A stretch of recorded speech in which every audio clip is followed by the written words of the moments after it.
Kitchen అమ్మమ్మకి తిరిగి స్వాగతం. ఇప్పుడు నేను చేయబోయే రెసిపీ సింపుల్గా చేసుకునే బెండకాయ ఫ్రై.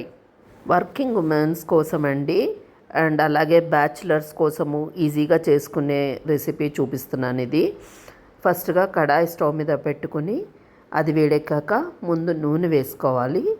నూనె వేడెక్కాక ఒక చెంచాడు శనగపప్పు, ఒక చెంచాడు మినప్పప్పు వేసి వేయించుకోవాలి. ఇవన్నీ మనం చేస్తూ ఉండగానే ఒక పక్కన ఒక ఉల్లిపాయ, ఒక 6 పచ్చిమిరపకాయలు కోసేసుకోవచ్చు. తర్వాత ఆవాలు, జీలకర్ర ఇవి కూడా వేసి వేయించేస్తున్నాను. ఇది మనము ఇవన్నీ చేసే లోపల ఒక పక్కన తరిగేసుకుంటూ ఉంటాము. అలాగే కరివేపాకు ఇది వేసేసి వేయించుకునే లోపు మనకి పచ్చిమిరపకాయలు రెడీ అయిపోయినాయి. పచ్చిమిరపకాయలు ఏగే లోపు మన ఉల్లిపాయను కూడా కోసేసుకుని అది కూడా వేసుకుని వేయించేసుకుందాము.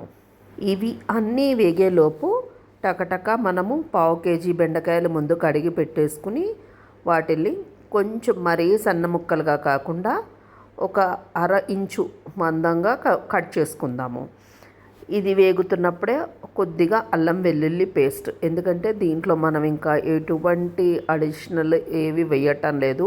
పొడులు కానీ ఏవి కానీ చాలా సింపుల్గా చేసుకునే బెండకాయ ఫ్రై ఇది. ఇవి అన్నీ వేగేలోపు బెండకాయలు ఈ విధంగా కట్ చేసుకోవడం అయిపోయింది. ఈ బెండకాయల్ని ఇందులో వేసేసి మధ్య మధ్యలో కదుపుతూ చేసుకోవడమే. ఇది కంటిన్యూస్గా కలుపుతూ ఉండకూడదు, జిగురంతా వచ్చేస్తుంది.